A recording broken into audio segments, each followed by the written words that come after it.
Hello, everyone. Welcome to my podcast. My name is Deja Scott. Today, I'll be talking about mastering complex surgical instruments, guidelines, and solutions. Sit tight. You guys grasp all this important, fun information that I have here today, and I hope you all enjoy the podcast. Thank you. So, today, here, I chose to focus my research on challenging surrounding complex surgical instrumentation. These advanced tools include robotic arms, power drills, endoscopic devices used in minimally invasive or orthopedic surgery. They delicate, costly, and if not handled properly, can lead to surgical delays or even patient harm. It's very important that we making sure that the patients are safe, the staff are safe, surgeons are safe, and we all are working on the same team because it prevents mistakes or tragedies, things like that from happening.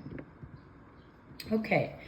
The issue here, the problem with complex instruments and errors, high cost of repairs. About $3,000 for one power drill, which that's very expensive, right?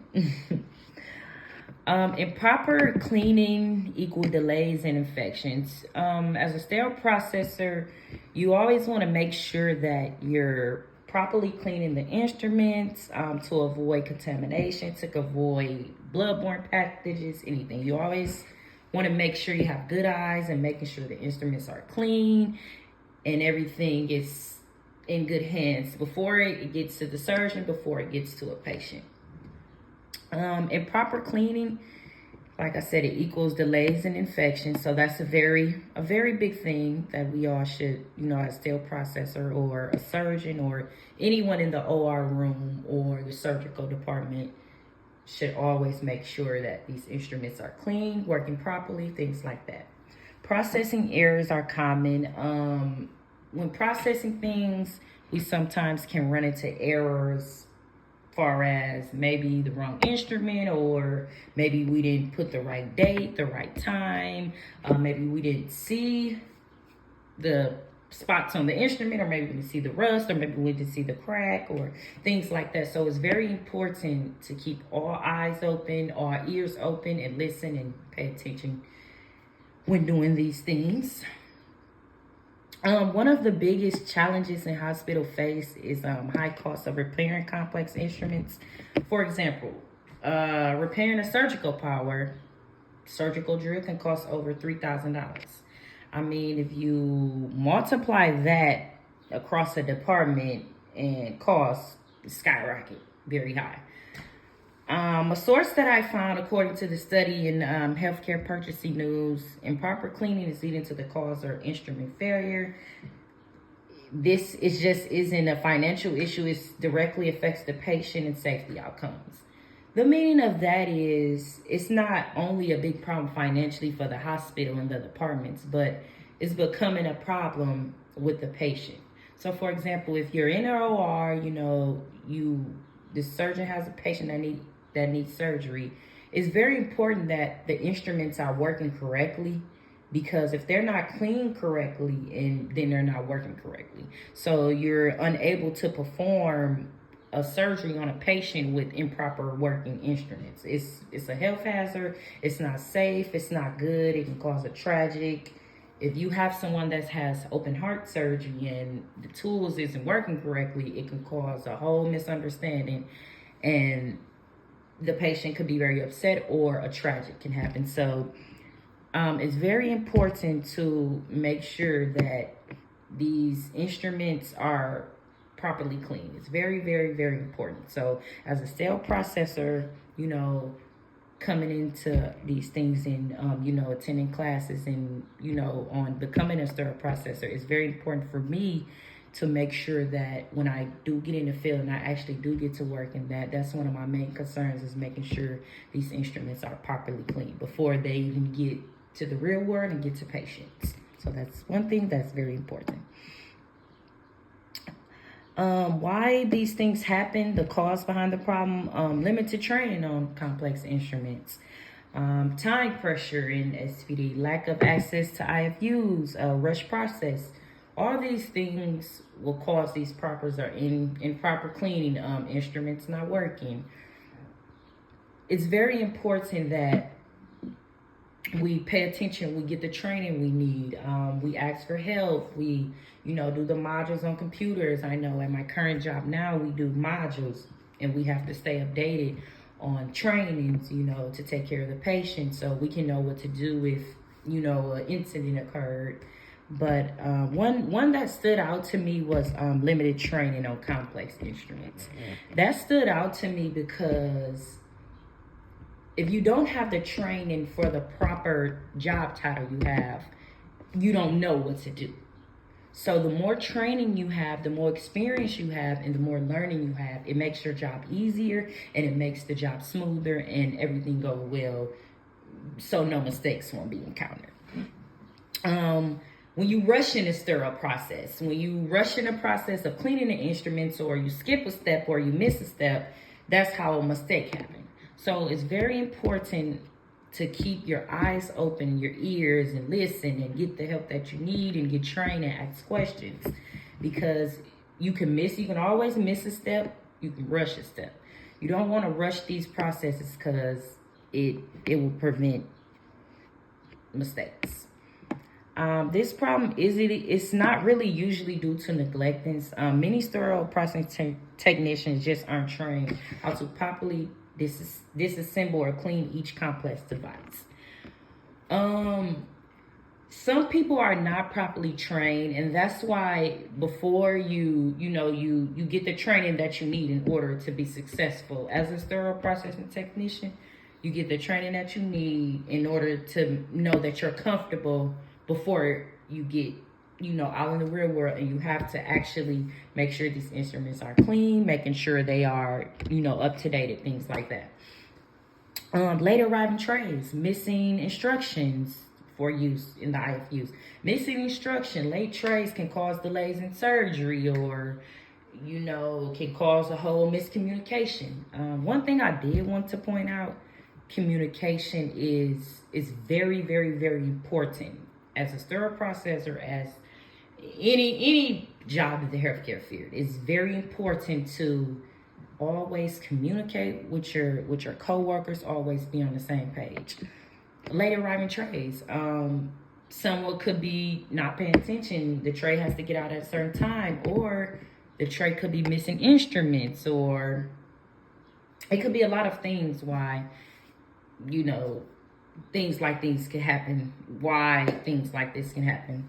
According to the source, AAMI, manufacturers like Carl Stokes and each instrument must be handled accordingly to the strict guidelines. Always follow the guidelines of the instruments, always follow the guidelines in the OR, always pay attention to the guidelines, always be aware of what's going on, pay attention to the guidelines, manufacturer instructions, things like that, to avoid any mistakes or common errors. Solutions. Training and digital tools. Train techs to use IFUs. Use one source beyond clean. Track with CESI-Track and Surgical Count. The first step toward improvement in education is hospitals should provide regular training sessions for sterile processing staff using official IFUs. Platforms like OneSource, Docs, Beyond Clean, they offer really great resources for staying up to date. Digital tracking tools like CESI-Track or Surgical Count help monitor instrument usage, cleaning, and maintenance needs. It's very important to make sure you have the training you need on the instrument, the whatever device you're using, whatever medical device that you're using. It's very important to always have these things available. Ask your manager, your on-site manager, your co-workers. Very, very, very, very, very important to make sure that you have all these things You know, these things track the instrument uses, the maintenance of the instrument. You know, now, for example, I work in a department. When the blood pressure machine is down, it beeps. You know, so that means we have to plug it back into the wall. So that's very something to pay attention to, that because, and if it's an emergency, I'm gonna need the, you know, the blood pressure device, and I need it to be fully charged. So if I have to, you know, move it or go to another room or go here, go there, it's very important that that device is charged and is fully working before anything is happening or tragic could happen. Just making sure you are up to date on your devices. Everything is good. You know, you're checking off that this device is working properly, that device is working properly, or this instrument is working properly. If it needs to be an instrument where that's having problems, you make sure you put it to the side and you send it back so it can properly be handled and get the maintenance that it needs. Yes, maintenance and teamwork. Maintenance and teamwork. Two things that is very important: maintenance and teamwork. Schedule routine vendor maintenance. Include checklists during communication with the OR. So basically, for example, like I said, in my job now, my current job title, we have to make sure that we're checking off the devices manually every month, that the blood pressure machine works. Making sure the oxygen is up, the oxygen tanks are updated, making sure that, you know, the beds are properly working, and these things ensure of safety. It's a safety thing for the patients, for our staff. You know, making sure devices are working properly and their maintenance is up to date is a big thing, so we won't, like I said, run into any common errors or mistakes when we have operations.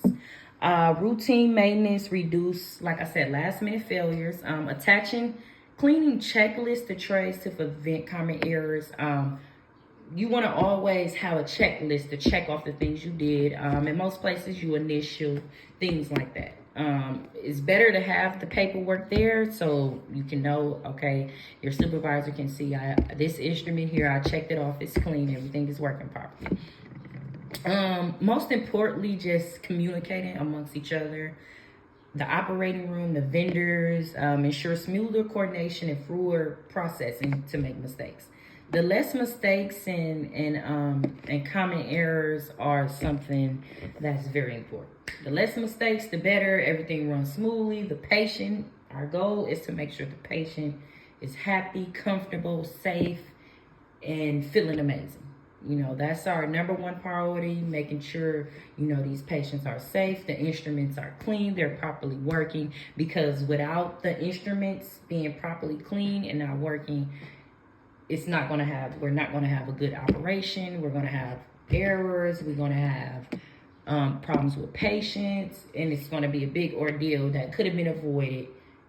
So we follow all these steps, you know, guidelines, checklists, and all these things to monitor, to make sure that everything gets properly done. Very, very, very important to communicate amongst your coworkers.